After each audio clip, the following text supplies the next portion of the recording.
Creo que hay varias razones de ser y circunstancias que han dado origen a lo que estamos actualmente viviendo. En primer lugar, es evidente que un país que está en medio de dos exportadores de droga, como son Colombia y Perú, corría un riesgo enorme. Siempre se habló de un país de tránsito, pero nosotros nos habíamos caracterizado a su vez por ser una isla de paz. Sin embargo, yo diría que a raíz del gobierno de Rafael Correa, y de la Constitución del año 2008 se facilita el que el país entre dentro de este um, ámbito de la delincuencia, de la violencia, y lo digo sin usar términos peyorativos, pero es evidente que una constitución garantista que hablaba inclusive de la ciudadanía universal y se manifestaba que en el Ecuador no se necesitaba visa para entrar desde ningún país del mundo. Yo lo venía alertando desde hace años, no solamente desde ahora, porque eso de la ciudadanía universal no se practica en ninguna parte del mundo y se decía que era para fomentar el turismo, la inversión. No, no tenía nada que ver con eso. Fueron carteles del narcotráfico los que aprovecharon esas circunstancias. Luego el retiro de la base de Manta también dejó las costas ecuatorianas inermes porque no se puso nada para solucionarlo. Se hablaba de radares que no funcionaron, se hablaba de cuidados que nunca tuvo el Estado ecuatoriano y evidentemente que de una fragilidad en esa zona. La posibilidad de que las personas pudieran tener sus dosis para consumo. Fomentó el microtráfico, sobre todo en colegios,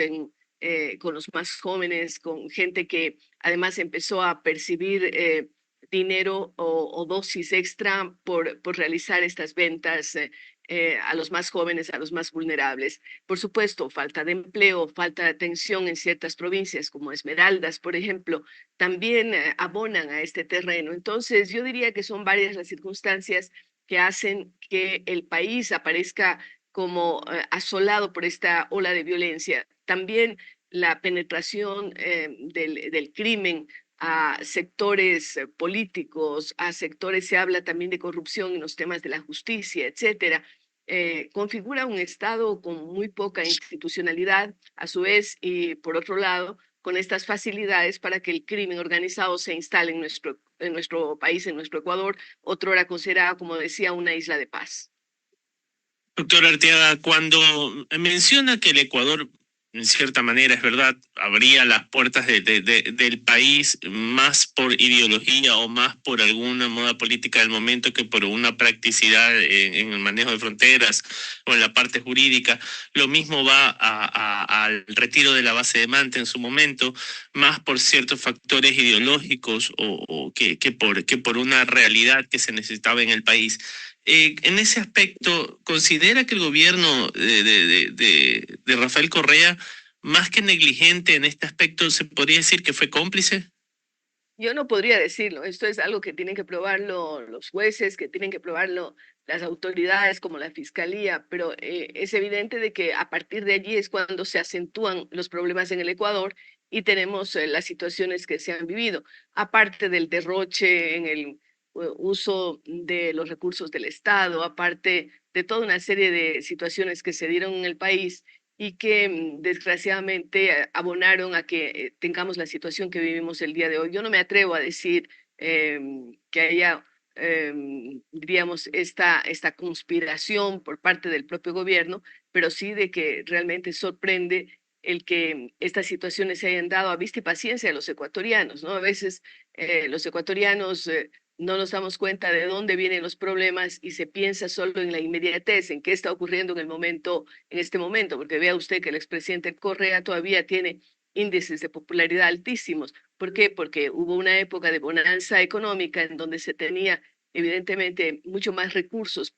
porque se derrochaban esos recursos de esa boom petrolero y no se hizo aquello que debería hacerse. Hay otro factor también que es muy grave y es el tema de la minería ilegal, que entiendo ha sido abordado ya por presidentes, por cancilleres, sobre todo de la comunidad andina. El tema de la minería ilegal también es algo que yo vengo advirtiendo desde hace años, porque hay gente que a favor de preocuparse por la ecología, yo también me considero una persona defensora de ecología, dicen no a la minería, pero todos sabemos que descubierto una mina de oro sobre todo, inmediatamente surge aquello que se puede llamar la fiebre del oro, ¿no? Aquello que ocurrió en California y ocurre en todo país en donde se descubre una veta de oro y como no está asignadas a veces o como no está aceptada la presencia de grandes empresas a quienes se les puede controlar, se les puede exigir cuidados y sobre todo van a tributar, empiezan los mineros ilegales, que empiezan como artesanales y luego se van transformando ya en grandes empresas también, vinculadas muchas veces al blanqueo del dinero, al blanqueo del fruto del narcotráfico, y entonces tenemos, si se da una perversa situación, porque la minería ilegal además produce prostitución en los alrededores, trabajo infantil, explotación, destrucción de la naturaleza, porque utilizan desde la técnica del mercurio para separar el oro, para lavar el oro, hasta retroexcavadoras gigantes que están destruyendo buena parte, en este caso, sobre todo de la selva amazónica. Entonces, también la minería ilegal es otro factor que conduce a apoyar actividades ilícitas de narcotráfico y de blanqueamiento de dinero.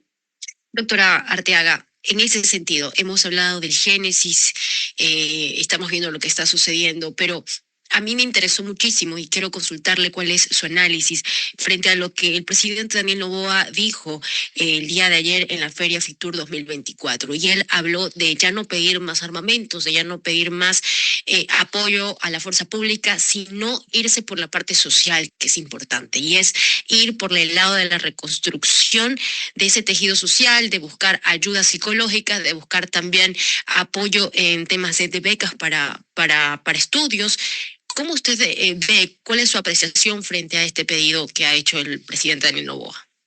A ver, a mí me parece bien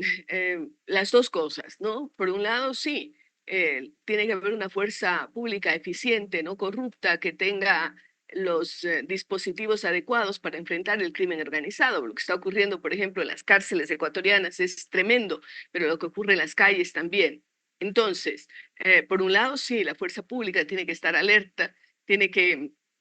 trabajar conjuntamente con fiscalía, tiene que, por otro lado, la justicia actuar de manera ágil y eficiente. Y por otro lado, yo estoy totalmente de acuerdo, hay que invertir en lo social. Ustedes saben que yo trabajo fuertemente en temas de educación y vemos cómo desgraciadamente, por ejemplo, con la pandemia, se perdieron 100.000 niños y jóvenes, dejaron de asistir a clases y entonces esto es gravísimo porque son chicos que después pueden ser presas de cualquier tentación de estas, de transformarse en miembros de bandas, de pandillas, que aparentemente les dan una seguridad, aparentemente, porque sabemos que son carne de cañón y que son los primeros en caer, pero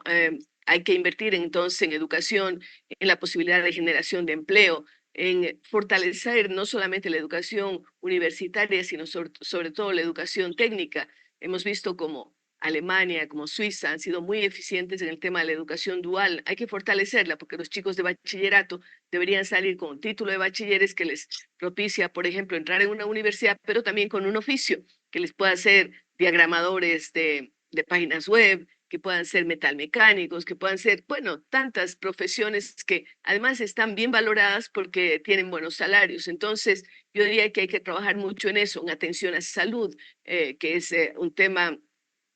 muy importante en atender temas de prevención de desnutrición infantil que causa un deterioro de la capacidad cognitiva de los niños y jóvenes. Entonces, como ve, hay, Mariuxi, una cantidad bien grande de actividades que se pueden hacer y son frentes diversos que no puede ser uno a continuación de otro, tienen que ser simultáneos si es que tenemos o queremos ser exitosos en nuestra lucha por un Ecuador mejor.